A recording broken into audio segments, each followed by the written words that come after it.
Buenas tardes a todos. Vamos a dar comienzo a la última mesa redonda del día. Hemos oído hablar en estas intervenciones anteriores y en las mesas redondas sobre los diferentes aspectos que implican el enfoque One Health aplicado a la sanidad en todos sus ámbitos, pero ahora en esta última mesa redonda vamos a aterrizar en un problema muy concreto. Eso es drogadura. Tenemos que encontrar soluciones y tenemos que ver cómo nos ayuda el enfoque One Health. Y vamos a hablar de la resistencia a antibióticos, la resistencia a antimicrobianos, que es considerada ya desde hace algunos años como una de las mayores amenazas globales a la salud pública. Como sabéis, lo ha dicho Roser en su intervención, actualmente ya hay 35.000 muertes al año en Europa por culpa de la resistencia a los antimicrobianos y se ha estimado que para el año 2050 la resistencia a antibióticos será la principal causa de muerte, por encima del cáncer. Eso es un dato que se dio hace un par de años o tres. Quizá ahora el horizonte es incluso anterior a eso. El abordaje de ese problema es de tal magnitud que trasciende a las fronteras, tanto espaciales como disciplinares. Necesitamos enfoques globales y multidisciplinares, y eso es justo lo que preconiza esta visión y este enfoque One Health. Para debatir sobre ello, en esta mesa redonda vamos a tener a personas que están trabajando ya en esa dirección, y os presento, en primer lugar, a Bruno González Zorn. Bruno es profesor de Sanidad Animal en la Facultad de Veterinaria y director de la Unidad de Resistencia a Antibióticos de la Universidad Complutense de Madrid. Es asesor de la OMS, de la Organización Mundial de la Salud, en el programa de resistencia a antibióticos, o sea que nos puede dar una visión bastante ajustada a cómo estamos. En segundo lugar, os presento a Aline Chabay. Aline es coordinadora del Grupo de Investigación Salud y Clima en el Centro Vasco de Investigación sobre el Cambio Climático. Ella es economista ambiental y subcoordinadora de un proyecto de la Unión Europea, Blue Adapt, que analiza riesgos relacionados con patógenos en zonas costeras, o sea que entiende un poco dónde estamos. En tercer lugar, os presento a Cristina Nadal, directora ejecutiva de Policy de la compañía farmacéutica MSD, y además es vicepresidenta de ASEBIO, la Asociación Española de Bioempresas. Pedro Bullón, que es doctor en Medicina y Cirugía, especialista en Medicina Preventiva y Salud Pública, y es director general de Salud Pública y Equidad en Salud. Muchas gracias, Pedro. Y en quinto lugar tenemos a Antonio López, que es coordinador del PRAN, el Plan Nacional frente a la Resistencia a los Antibióticos en Salud Humana del Ministerio de Sanidad. En nombre de la plataforma y en nombre de todos los asistentes, quiero daros las gracias por haber aceptado participar en esta mesa redonda y por prestaros a debatir sobre este tema. Así que paso a plantear las preguntas.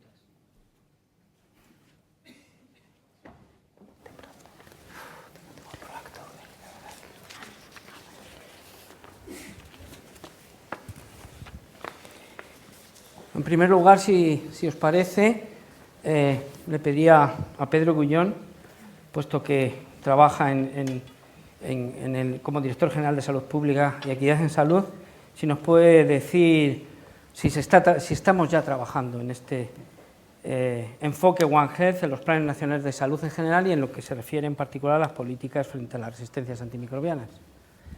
Primero quería agradecer la invitación, la verdad es que es un placer estar aquí y empiezo pidiendo disculpas porque me tengo que ir a otro evento en poco tiempo, entonces bueno, os lo avisaré después que me iré, pero que ahora me hubiese gustado estar en toda la jornada porque bueno, pues hablar de One Health es algo apasionante y desde luego importantísimo para la salud pública. De hecho, quería empezar hablando un poco de la primera parte de la pregunta, ¿no? de cómo está esto en los planes de salud en general. Y querría hablar, aunque la mesa es específica de antimicrobianos, sí como de algunas políticas algo más transversales que creo que tienen un enfoque One Health y que pueden ser positivas para tener ese enfoque de una sola salud, integrando salud humana, animal y del medio ambiente en una perspectiva única. Y son dos hitos principales que van a ocurrir en los próximos meses. Uno es el Real Decreto de Vigilancia en Salud Pública y el otro es la Agencia Estatal de Salud Pública. Ambos, que además se encuentran muy positivos, el Real Decreto de Vigilancia seguramente lo tendremos en Consejo de Ministros en un mes, mes y medio, y la agencia se encuentra ahora mismo en trámite parlamentario y estamos recibiendo las enmiendas parciales de los grupos políticos ahora mismo. Ambos, en su exposición de motivos primera, lo primero que sale es el enfoque de una sola salud. Y es que es verdad que la integración, en este caso, hablando de algo muy específico, ¿no?, pero la integración de datos de sanidad humana, animal y de medio ambiente que se venían haciendo en la Dirección General de una forma u otra, sea tremendamente positivo para poder ver la perspectiva de una forma única, o incluso cómo estos diferentes sistemas dialogan entre ellos. Será fácil para detectar alertas también que tengan que ver con una cosa u otra, o para planificación en el futuro. Ya en relación a planes de salud más directamente, es verdad que el enfoque One Health visto como tal no está, vamos a ver, podemos ser sinceros, pero es verdad que es una cosa en la que se requería más trabajo. Ahora, todos los planes de salud que estamos haciendo ya al menos tienen como el aviso de que tienes que poner algo o incorporar algo que tenga que ver con One Health. Esto nos va a llevar a que todas las estrategias, según se vayan reevaluando, lo vayan implementando más, porque no solo se trata del tema de resistencia a antimicrobianos, donde hay planes que se ven muy directamente implicados, sino que, bueno, que desde todo se piense en este enfoque de una sola salud. Ya yendo más específico a los antimicrobianos, desde luego no descubrimos nada y lo acabamos de decir previamente, que la resistencia a los antimicrobianos ya es un problema de salud pública de magnitudes muy grandes, no se puede mirar a otro lado. O sea, ya no es una cosa, no me gusta decir esta pandemia del siglo XXI y nada parecido, porque tendremos muchos retos de salud en el siglo XXI, pero desde luego la resistencia a antimicrobianos es uno de los que está en la primera fila. Ya no solo es que dificulta el tratamiento de enfermedades infecciosas comunes, es que además compromete todos los procedimientos médicos, veterinarios, que dependen de esa eficacia de los medicamentos. Y tenemos más o menos identificado dónde vienen las resistencias a los antimicrobianos, ¿no? Pues mucha parte de ellos vienen también del uso que se hace en diferentes lugares de estos antibióticos, en salud humana o sea en salud animal. Entonces, claro, para abordar esto requerimos de un enfoque bastante amplio y con diálogo, que también sale a la mesa anterior, con diálogo entre muchos agentes. Vamos, en todo esto, yo quería agradecer a la Agencia Española del Medicamento y más con Antonio aquí delante, la coordinación que están haciendo del Plan Nacional de Resistencia frente a resistencias antimicrobianos que coordina la Agencia Española del Medicamento, porque verdaderamente esto sí tiene ya tiene un recorrido con un enfoque One Health, para intentar prevenir de la forma más eficiente posible el aumento de las resistencias a antimicrobianos. Llevamos ya desde 2014 con él y ha movilizado múltiples sectores y es tremendamente algo positivo, ¿no? Estamos hablando de 10 ministerios, 70 sociedades científicas, organizaciones colegiales, asociaciones profesionales, 300 colaboradores expertos, o sea que es un plan ya con mucha solera.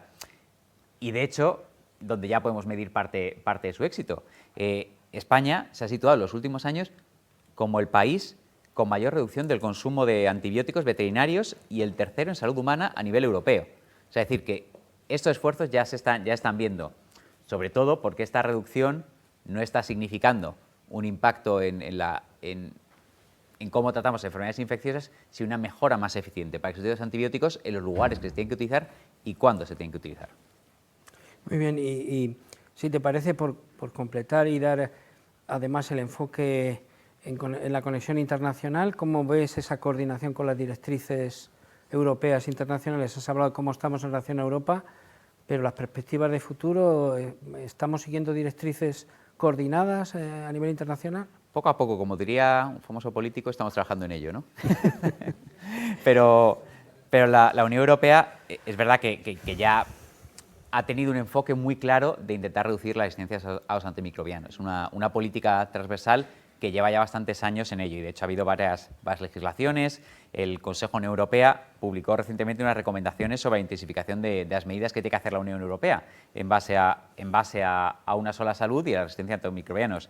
Estas recomendaciones, que las tengo aquí resumidas, están encaminadas a 1. Reforzar los planes de acción nacionales de una sola salud. 2. En reforzar la vigilancia y el seguimiento a resistencias y el consumo de antimicrobianos. 3. Reforzar medidas de prevención y control de las infecciones. Y 4. Reforzar la gestión de los antimicrobianos y su uso prudente. Claro, esto es como, estas líneas de acción nos vienen muy bien verdaderamente. Esto que sale de la Unión Europea a veces puede parecer como algo muy etéreo, pero en cambio a nosotros, desde el punto de vista de legislación, nos da guía, ¿no? Reforzar planes de acción nacionales. bueno, pues tenemos el plan, tenemos que reforzarlo y tiene que estar más reforzado económicamente. Reforzar la vigilancia y el seguimiento a resistencias. Bueno, pues vamos a incorporar nuevas plataformas de vigilancia que integren además todos los datos. Reforzar medidas de prevención y control de las infecciones. Pues hemos, por ejemplo, hace poco presentamos una jornada en el Ministerio, donde es una colaboración a través del PRAN, para ver cómo se controlan las infecciones de manera más segura en los lugares de residencia de personas institucionalizadas, lo que a veces llamamos residencias, ¿no? Con un trabajo muy complejo hecho entre el PRAN, calidad asistencial, en muchos niveles de Dirección General de Salud Pública. Y por último, reforzar la gestión de los antimicrobianos y su uso prudente, donde el PRAN está trabajando pues, con farmacia, con la AEMS en general, donde podemos hacer bastantes labores.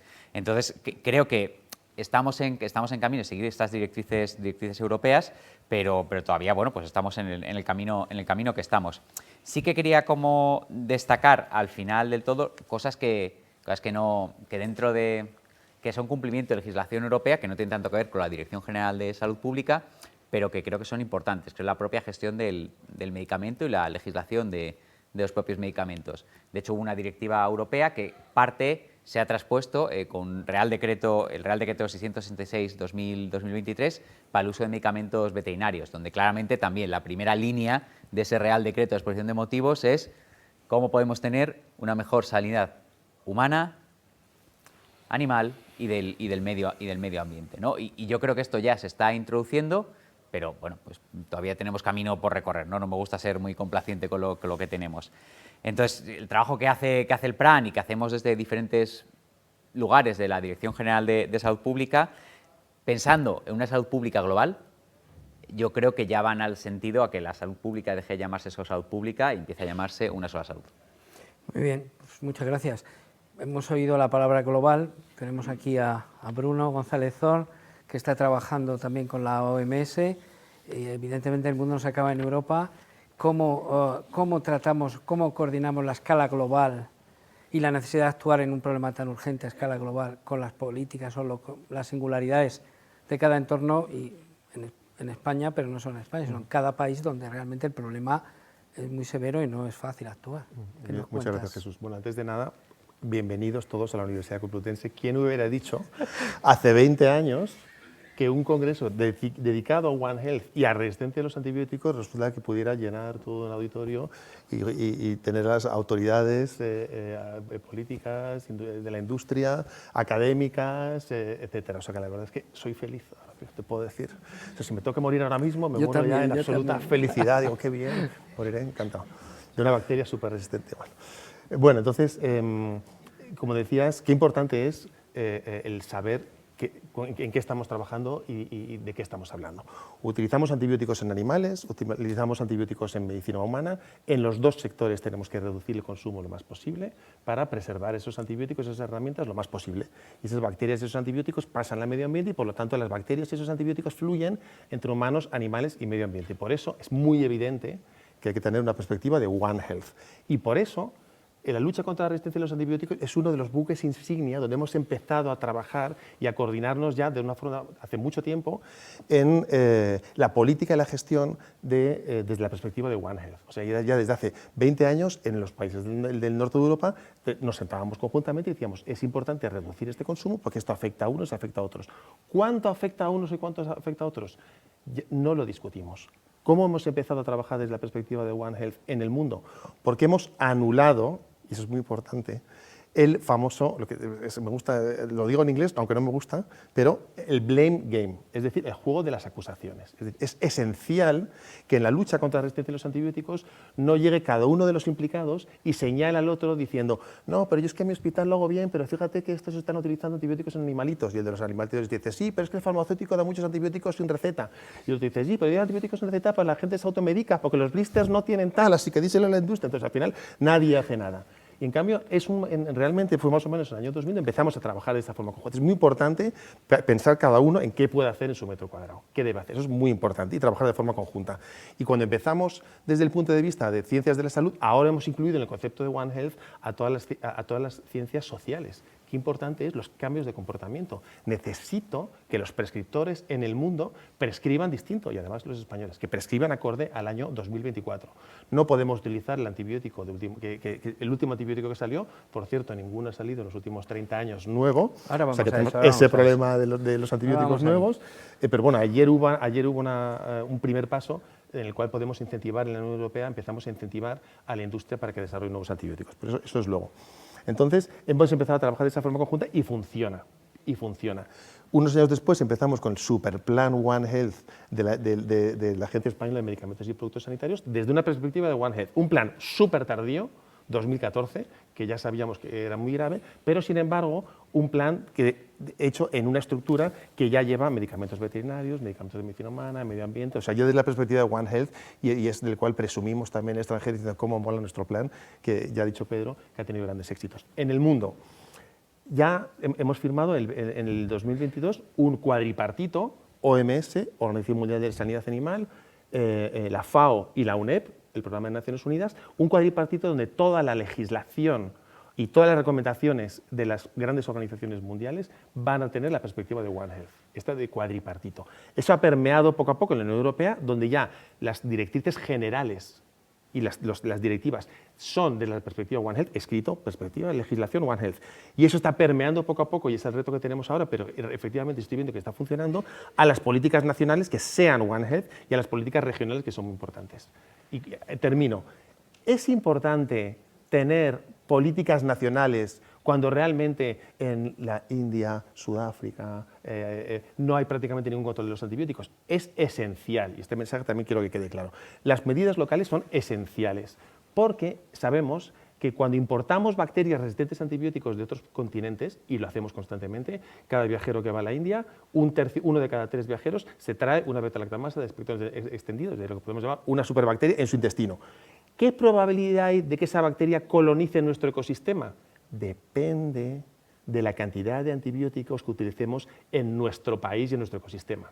Y los holandeses viajan mucho más que nosotros, importan muchas más bacterias panresistentes a los antibióticos, que son las que tenemos, pero no colonizan ese ecosistema porque se utilizan muy prudentemente los antibióticos en humano y en medicina animal. Pero en España todavía las importamos, pero es esencial que dominemos muy bien el consumo de antibióticos para que esas bacterias no nos colonicen. Por eso las medidas locales, en el hospital, en el ayuntamiento, en la comunidad y a nivel nacional, son esenciales para contener esas bacterias panresistentes a antibióticos que tenemos prácticamente ya en todos los países. Muy bien, nos has convencido. Bueno, lo que hay que decir es que la resistencia a antibióticos es realmente un problema muy grave, pero la estrategia One Health nació, entre otras cosas, por ese problema, y ahora la estamos extendiendo a muchas otras cuestiones, o sea que realmente es el núcleo de la estrategia One Health, de lo que estamos hablando. Y perdona, quiero dar una buena noticia. La buena noticia es que remediar la resistencia a los antibióticos depende de nuestra propia acción. Antes, con el cambio climático, acabamos preocupados diciendo, yo hago unas cosas, pero no. Lo bueno de esto es que nuestras medidas que tomemos en nuestro país y en nuestro propio sistema son las que van a poder solventar este problema. Bueno, hemos hablado del enfoque global y de considerar esas barreras que nos sacan de lo local. Ahora vamos a hablar del enfoque multidisciplinario. Entonces, a Lynn, yo le quería preguntar, como investigadora que es en salud y cambio climático, ¿cómo te parece que podemos considerar todos los factores que influyen, primero, en el estado general de salud de la población, que al final eso es el sustrato de susceptibilidad a la resistencia antimicrobiana? O sea, que realmente la multidisciplinariedad la tenemos que implementar si queremos realmente resolver este problema. ¿Qué nos cuentas? Gracias. Bueno, agradecer la invitación antes de todo y a Maite, entonces, bueno, estoy muy contenta de poder estar aquí y compartir. Efectivamente, yo quería hacer esta reflexión sobre el estado de salud de la población, que influye sobre el estado de salud. ¿Qué es salud? Esa era una de las primeras preguntas realmente que nos planteamos dentro del proyecto europeo Blue Adapt que coordinamos. El proyecto es sobre riesgos de patógenos en zonas costeras en un contexto de cambio climático y de contaminación. Entonces, lo que hemos analizado, estamos todavía analizando, es que La exposición a patógenos se entrelaza con una exposición a contaminantes, a cambio climático, a estilos de vida, desigualdades sociales, y todo esto impacta prácticamente sobre la susceptibilidad y también la capacidad de recuperación de los individuos frente a enfermedades infecciosas. Hemos ido analizando cómo estos factores impactan sobre el microbioma humano, sobre el sistema inmune, enfermedades crónicas y salud mental. Y hay impactos sobre todos de esto. Tenemos muchísima evidencia. Hemos ido analizando impactos de contaminantes emergentes, metales pesados, productos farmacéuticos, microplástico, productos de cuidado personal, todo esto, y muchos de esos contaminantes pueden afectar la respuesta del sistema inmunológico a los patógenos, también a las vacunas. Otro ejemplo, los microplásticos pueden actuar como vehículo para el transporte de patógenos, lo que genera a su vez esta preocupación de propagación de enfermedades transmitidas por agua, por ejemplo. Bueno, tenemos un montón de ejemplos. Quería comentar el efecto cóctel, de que es la combinación de contaminantes, que no sabemos, y se sabe poco sobre esto. Entonces, todo indica que deberíamos realmente utilizar un principio de precaución. Por el cambio climático, además, bueno, hay estudios que dicen que el 58% de enfermedades infecciosas pueden ser empeoradas con el cambio climático. Cuando hay una ola de calor puede afectar el sistema inmune de las personas, especialmente muy vulnerables, a través de una respuesta inflamatoria. Eso se combina también con la contaminación del aire de partículas finas. Todos esos factores tienen mayor impacto en población que es más desfavorecida, que sea por recursos o educación, instabilidad laboral. Y en esos grupos se suman hábitos de vida poco saludables, elevado estrés psicosocial, que además fomenta hábitos de vida poco saludables, entonces genera más riesgo de enfermedades crónicas y susceptibilidad a ciertas infecciones también. Hemos ido analizando también, recogiendo evidencia, no nosotros, pero hemos recogido evidencia de impactos de medicamentos antibióticos sobre el microbioma, el sistema inmune, sobre todo en los primeros años de vida de un niño, y cómo esto puede ser después transferido a generaciones futuras. Entonces, hay una multiplicidad de factores que están interactuando entre sí, que generan un círculo vicioso. Por eso lo que estamos construyendo es un enfoque obviamente integrado de todo eso sistémico para poder analizar cómo esos factores interactúan entre sí y bajo un marco unificado, porque queremos un marco unificado de todo eso que pueda ser útil a la investigación, pero también a la formulación de políticas. Y creemos que esto pueda ampliar mucho los puntos de entrada de acción en el sistema, entonces darnos muchas más posibilidades. Obviamente necesita colaboración con muchos sectores, todos los sectores, lo que decimos siempre. Muy bien, muchas gracias. Desde luego es la visión holística que muy bien. Disculpa mucho, muchísimas gracias, pero... te disculpamos, te damos las gracias por que hayas hecho el esfuerzo. Os pido un aplauso para Pedro, que nos tiene que dejar. Y vamos a continuar moviendo el enfoque un poco a la búsqueda de nuevos antibióticos, porque si tenemos bacterias resistentes a todos los antibióticos, o a una gran parte o la mayoría de los antibióticos que conocemos, necesitamos desarrollar más antibióticos. Se ha dicho antes que en los últimos 30 años prácticamente no ha habido nuevos antibióticos. Tenemos aquí con nosotros a Cristina Nadal, que representa de alguna manera la visión del mundo farma, y entonces lo que le pedimos es cómo ve el papel de de esa colaboración entre el sector público y el sector privado si queremos realmente estimular y favorecer o promover la búsqueda de nuevos antibióticos, porque es evidente que esa es una línea de actuación que necesitamos. Absolutamente. Bueno, gracias. Empezaré por hablar precisamente de lo que es la colaboración público-privada para entendernos bien y tener un marco claro y definido. La colaboración público-privada es un concepto del que hablamos mucho, pero que practicamos poco y además cuando lo hacemos mal, ¿no? ¿Y por qué digo esto? Pues porque desde el punto de vista estricto, la colaboración público-privada no es cuando desde el mundo público uno tiene un proyecto, una acción que quiere desarrollar y se asocia a un privado para que se financie este proyecto o acción, y es así como lo solemos entender, sino que la colaboración público-privada es cuando un ente público y un privado o varios se encuentran y realmente entienden que quieren crecer un proyecto o una acción de manera conjunta porque tiene sentido que sea así y no de otra manera, ¿no? Y esto cuesta más de ver, ¿no? Y para que un proyecto de este estilo tenga éxito necesita además tres componentes. Uno que es tener un objetivo común, real, no vale que cada uno tenga un subobjetivo, sino un objetivo común real, tener confianza entre las dos partes, y la otra cosa es trabajar en el día a día, ¿no? Y cuidar esta relación, esta colaboración.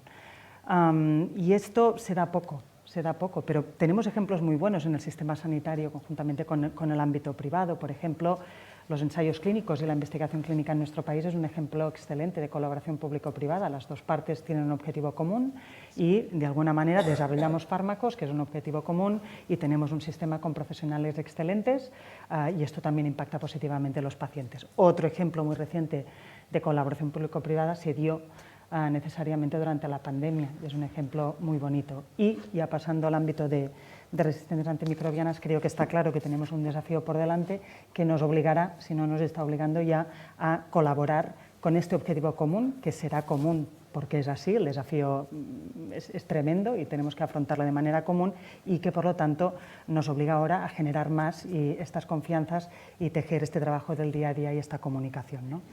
Nuestra empresa en concreto, MSD, es una biofarmacéutica americana que bueno, es una multinacional que está en más de 160 países y que tiene más de 130 años de historia, ¿no? Y nosotros trabajamos en salud humana, pero también en salud animal, y además, como somos manufactureros, ¿no? También nos interesa y trabajamos en la salud ambiental. Por lo tanto, nos interesa y creemos, ¿no? que somos una compañía One Health, y de hecho tenemos un histórico de trabajo con esta perspectiva y un presente de trabajo también con esta perspectiva. ¿Qué hacemos como compañía respecto a resistencias antimicrobianos? Pues en primer lugar yo creo que aportamos productos, pero no aportamos simplemente los productos que tenemos hoy, sino que invertimos y reinvertimos el 25% de nuestros beneficios en I+D en generar nuestros productos y en mejorar estos productos también para las resistencias antimicrobianas, ¿no? Por ejemplo, nosotros tenemos sobre todo vacunas en humanos, vacunas en animales y también antibióticos. Vacunas en humanos, pues más vacunas, menos infecciones. Esto es, aparte de menos sufrimiento para los pacientes, obviamente, menos gasto en el sistema sanitario y menos resistencias antimicrobianas. El caso, por ejemplo, de la nueva vacuna de neumococo conjugada, que demostró en varias series pues, bajar el número de infecciones resistentes y multiresistentes por neumococo, ¿no? En vacunas animales, lo mismo, bienestar animal, también una producción más eficiente. También, en este sentido, una cadena alimentaria mucho más segura, que es uno de los desafíos que tenemos, descrito también por la OMS, y también menos zoonosis. Por lo tanto, bueno, en este aspecto yo creo que aportamos bastante.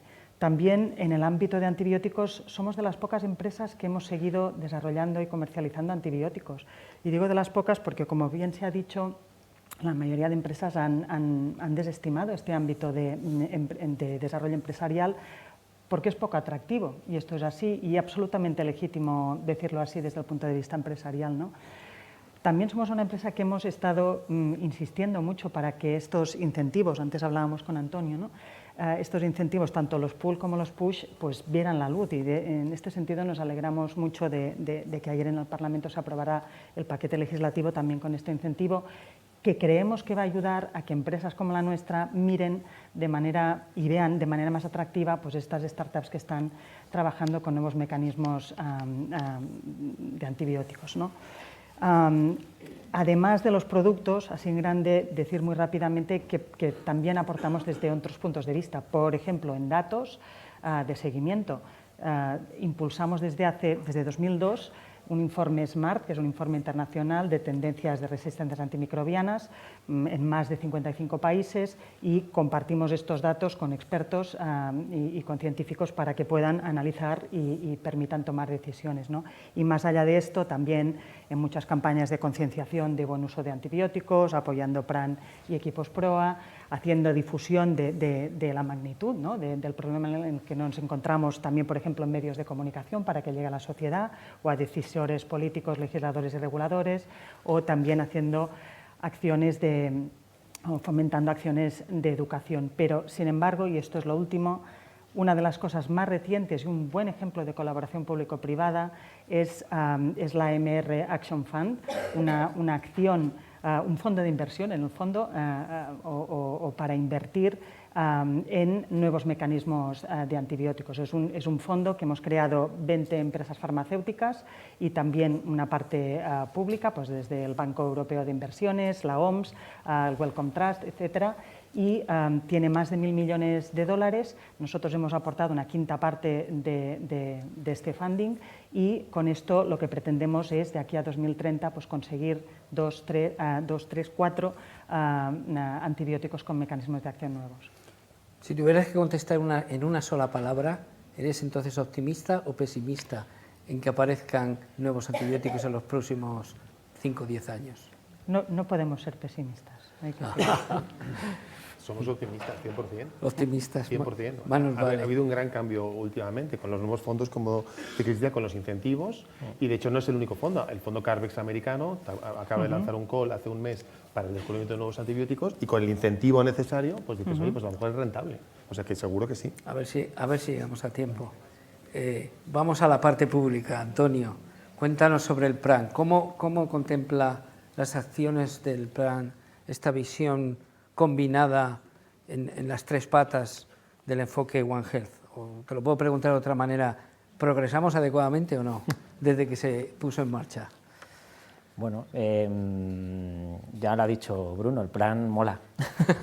Es verdad que nosotros hemos presumido en Europa muchas veces del abordaje que tenemos en el plan desde que empezamos a trabajar en el 2012, porque el plan se aprobó en el 14, pero se empezó trabajando 2 años antes, limando esos problemitas que ha comentado Bruno de quién tenía la culpa de y qué había que hacer. Pero bueno, desde el principio siempre entendimos que el abordaje tenía que ser de One Health, multidisciplinar, multisectorial. Y una cosa que nos gusta decir también en el plan ahora es que ese abordaje One Health no lo aplicamos solo para analizar esa relación que hay entre la sanidad humana, la sanidad animal y el medio ambiente, también para el abordaje propio del problema. Es decir, la infección también hay que abordarla desde ese punto de vista integral o One Health, es decir, hay que buscar todo el ciclo de la infección, desde la prevención al propio manejo adecuado de la infección, a vigilar cómo se están haciendo las cosas y tener una imagen global de lo que se está haciendo, a abordar el problema desde la base, que es desde el conocimiento de la formación y de la concienciación de la población, fomentando la investigación y cerrando el círculo con esto tan importante que está ahora en discusión, que es el acceso y la disponibilidad. Todos esos aspectos son los que hacen que ese abordaje integral o One Health del propio problema, obviamente en cada uno de los sectores, en lo humano, animal y medioambiental, también hay que hacerlo, pero sí para nosotros es fundamental, y avances pues muchísimos en vigilancia. Desde que empezamos ahora se han construido redes de vigilancia del uso de antimicrobianos en salud humana, de vigilancia de las resistencias con un sistema nacional de vigilancia, la Agencia Estatal de Salud Pública que ha comentado el director con ese documento marco para la vigilancia epidemiológica en España. Se ha potenciado la vigilancia de las resistencias que ya hacía el Ministerio de Agricultura en sanidad animal, pero se está creando una nueva vigilancia en animales patógenos y enfermos. Se ha potenciado una red nacional de laboratorios de apoyo en salud humana, es decir, es clave conocer cuál es la situación de partida. El siguiente paso es prevenir la infección. Hay muchos aspectos, por ejemplo, los programas Reduce en sanidad animal, que buscan mejorar la manera en que se produce la manera en la que se producen la bioseguridad y la higiene en las granjas de producción, y una vez que se instauró la infección, manejarla adecuadamente. Los programas de uso optimizado en salud humana que buscan un manejo adecuado de la propia infección. Luego pasa esa otra pata de la formación. Tenemos en el programa múltiples diplomas de expertos. Las comunidades autónomas trabajan formando a sus profesionales sanitarios en todos los ámbitos, proporcionando datos a sus profesionales sanitarios para manejar las infecciones. Es decir, hay una estructura que afortunadamente se ha ido trabajando durante los últimos 10 años para que toda la maquinaria funcione adecuadamente. Desde luego necesita mejoras, necesita potenciar, ya lo ha dicho el director y me ha alegrado mucho de oírlo, necesita recursos económicos. Todo esto pasa de las comunidades autónomas a las que lo sufren probablemente en el día a día. Todo esto se está haciendo con recursos propios, tanto de la agencia, del ministerio, de las propias comunidades autónomas, pero el plan no tiene una dotación económica concreta para impulsar todo esto. Si se crea una red de vigilancia está muy bien, pero los laboratorios con su actividad rutinaria son los que tienen que mandar los datos sin ayuda adicional. Si creas un programa formativo, pues es gracias al esfuerzo y al ímpetu de los profesionales de las comunidades autónomas, de las universidades. Es decir, todo eso es, digamos, el impulso que necesita ya definitivo el plan, que es una dotación económica. Muy bien, muchas gracias. Has hablado de la importancia de cambiar la mentalidad o de trabajar en la mentalidad de la población. Eso incluye también los aspectos de formación y educación.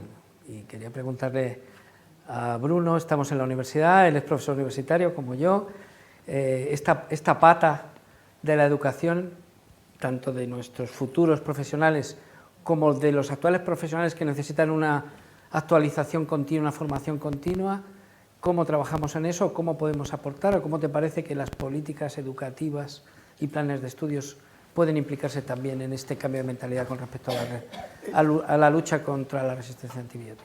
Es esencial, como te comentaba antes, en la perspectiva One Health debemos incluir muchas otras profesiones, pues que la profesión, los educadores que deberíamos tener aquí, nuestro ministro de Sanidad, director general de la educación, es esencial porque es la que crea esta base de conocimiento donde al final todas las profesiones acaban teniendo conciencia de este concepto de One Health. Y esto, algunos países son un poco más ágiles y ya damos cursos de One Health y tal, en Dinamarca, en el norte de Europa, en España nos cuesta un poco más porque estamos muy acostumbrados a trabajar en silos.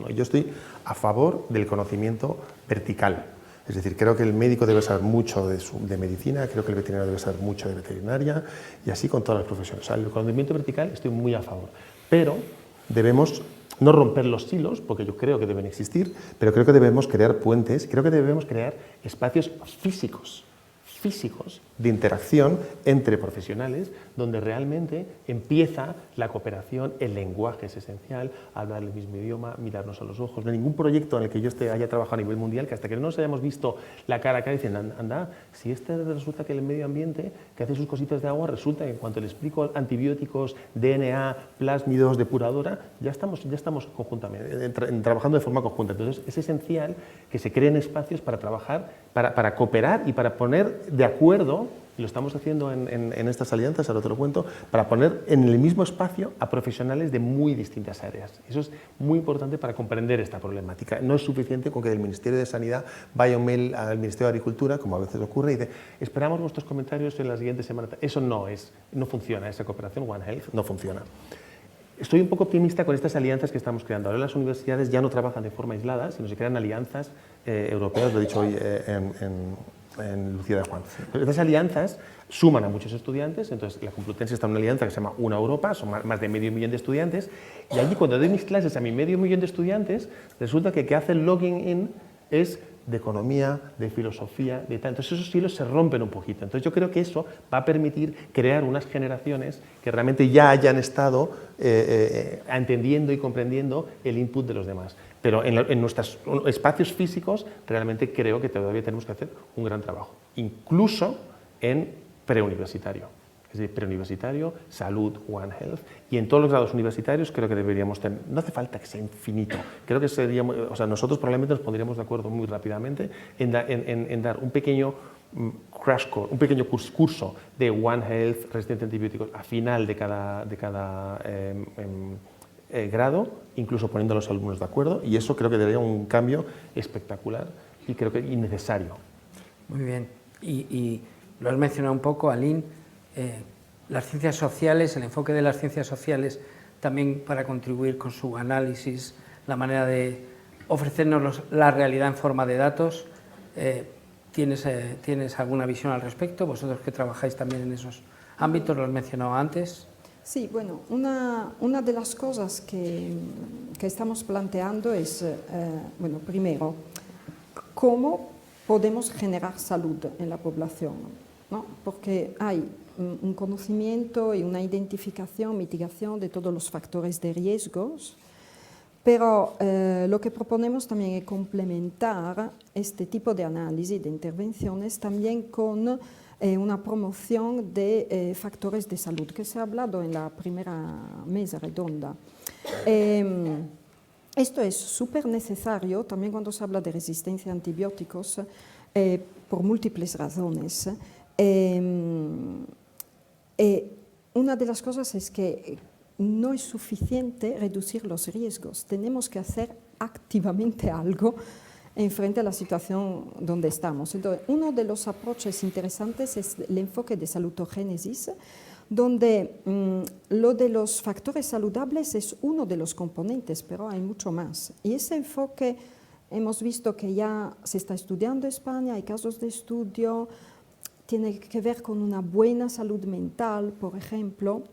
Y bueno, no hay tiempo ahora aquí para hablar de esto, pero implica también adoptar un modelo de salud biopsicosocial, que significa que no podemos mirar solo a las dimensiones biológicas, pero también a la dimensión mental, emocional, ya lo hemos dicho, social, de la salud y de la enfermedad. Significa un concepto amplio de recuperación, por ejemplo, que no es solo curar o eliminar los síntomas biológicos, pero restaurar el bienestar mental, sanar, habilitar, rehabilitar las personas, que puedan contribuir en la mejor manera en la sociedad. Esto de fortalecer ese mensaje positivo es crítico también por otra razón, que dentro de nuestro proyecto Blue Adapt nos encontramos a, pues, cómo comunicamos estos mayores riesgos, porque estamos en una situación con múltiples presiones y pues esto puede generar cierto alarmismo.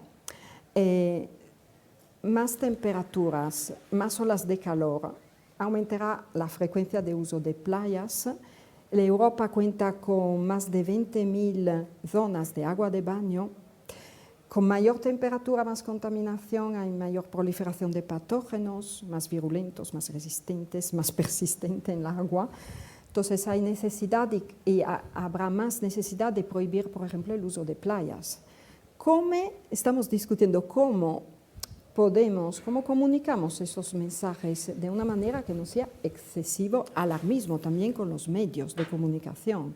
Entonces, me parece importante que hay que complementar esos mensajes con algo más positivo, como nuevas narrativas, nuevos imaginarios de salud, cómo generamos salud al mismo tiempo, para hacer un poco de balance, porque aquí estamos en un escenario, si no... Claro, y todavía nos falta un par de puntitos finales para terminar de cerrar la revisión de cómo estamos en el tema. Hemos hablado de la parte de las vacunas, no solo de nuevos antibióticos. Cristina, tú eres vicepresidenta de ASEBIO, las bioempresas.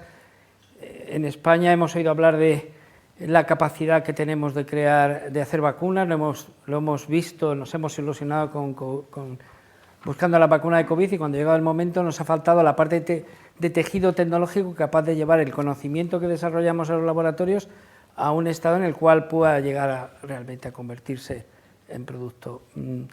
¿Qué pueden aportar las bioempresas? ¿O cuál es el papel o cómo podemos generar en España ese tejido que necesitamos para que complemente la capacidad de resolver o de responder a este reto?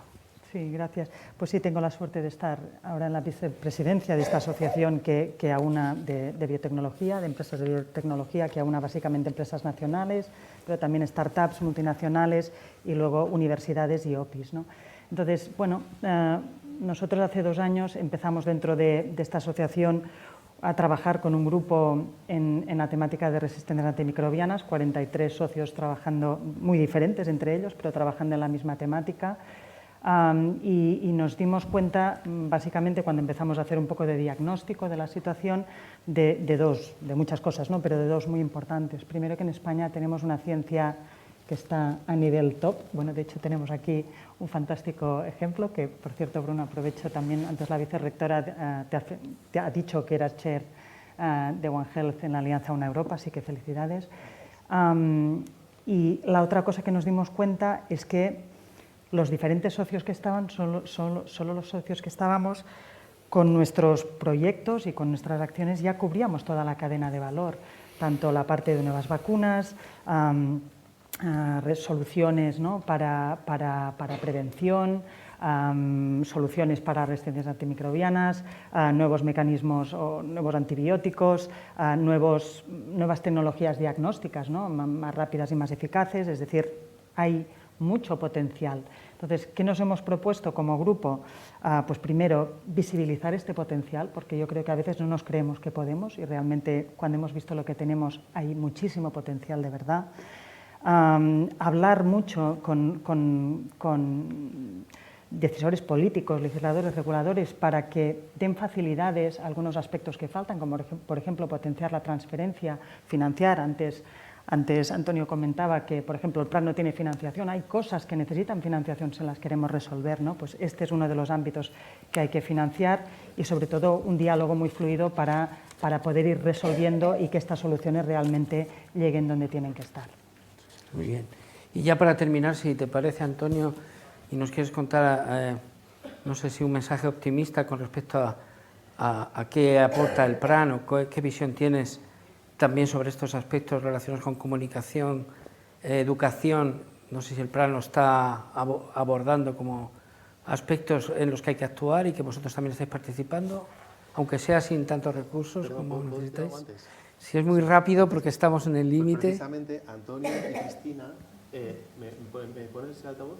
No quieren que hable. ¿Hola? ¿Hola? Bueno, pues antes de acabar, no quería acabar. Si os interesa este tema, precisamente con Antonio y Cristina organizamos un curso en el Escorial que se denomina Resistencia a Antibióticos y One Health, que es los días 3, 4 y 5 de julio, y que donde ellos están directamente implicados, y que si os interesa el tema, estáis invitados. Y viene gente de la OMS, del CODMS de Estados Unidos, o sea que realmente estará muy bien. Perdón. Muy pertinente. Perdón, por eso mismo. Muy pertinente, Antonio. sí. Ya no digo nada. Es uno de los ejemplos que pone en relieve la importancia que para el plan y en general para el problema de la resistencia a los antimicrobianos tiene la comunicación y la formación. O sea, hay bastante evidencia que demuestra que la actitud frente al problema es una de las raíces del mismo, y con esto me explico. Hay muchos estudios que indican que el profesional sanitario, desde todos los ámbitos, sin señalar ninguno de salud humana, animal o medioambiental, es plenamente consciente del problema de la resistencia a los antimicrobianos, pero a la vez, cuando se enfrentan a su problema individual, su paciente, ya sea un animal enfermo o una persona enferma, terminan pensando en su paciente y no en el problema colectivo. Entonces tienen una solución delante, tienen un problema delante y pretenden solucionarlo. Entonces esa actitud hay que mejorarla. ¿Y cuál es el problema? Pues probablemente la falta de formación puede ser una de ellas, o no de la formación continuada, la falta de tiempo a la hora de manejar a tu propio paciente, la falta de recursos, véase pruebas rápidas. Es decir, hay que dotar al profesional sanitario de herramientas que le permitan tomar la decisión más adecuada, que la mayoría de las veces es empírica, es basándose en unas condiciones que tiene su paciente. Tiene que tomar una decisión rápida. Si le das recursos, es decir, le das la formación adecuada, la comunicación adecuada, las pruebas rápidas adecuadas, tener el antibiótico necesario en ese momento, podrás disminuir el problema. Para conseguir ese cambio de actitud o de comportamiento, la formación y la comunicación son claves. Y también hay mucha ciencia en esto, no solo formación general, como el estupendísimo curso que hacemos a primeros de julio en el Escorial, sino con diplomas de formación continuada, formación de experto, tanto en pequeños animales, en proa, en programas de prevención. Todo eso influye. Está claro que lo que necesitamos es un cambio de comportamiento del profesional sanitario, pero también de la población en general. Si tú, cuando vas a tu médico o a tu veterinario, porque tienes a tu mascota enferma, no presionas para que te solucione tu problema de manera inmediata, y tu profesional sanitario tiene tiempo de explicarte: mira, tiene una infección vírica, no es necesario el antibiótico por estas razones, o te hago una prueba rápida, sale negativa, tengo el apoyo para decir no es necesario el antibiótico, o aun siendo necesario el antibiótico podemos esperar 2 días o 3 a ver si mejoras por ti mismo, porque dándote el antibiótico solo te ahorro medio día de síntomas y esto me permite reservar antibiótico para algo importante, pues eso requiere tiempo, requiere recursos. Por eso es fundamental la comunicación y la formación y desde luego hay que dotar de herramientas a todo el mundo para poder hacerlo. El plan tiene muchas, pero hay que trabajar más, desde luego. Muy bien, pues si os parece, con este mensaje de complejidad, de necesidad de actuar de una forma multifactorial, pero también optimista, de que se está haciendo trabajo, se puede hacer más, pero parece que hay compromiso y parece que hay ganas, cerramos esta mesa redonda y os pido un aplauso para todos los participantes.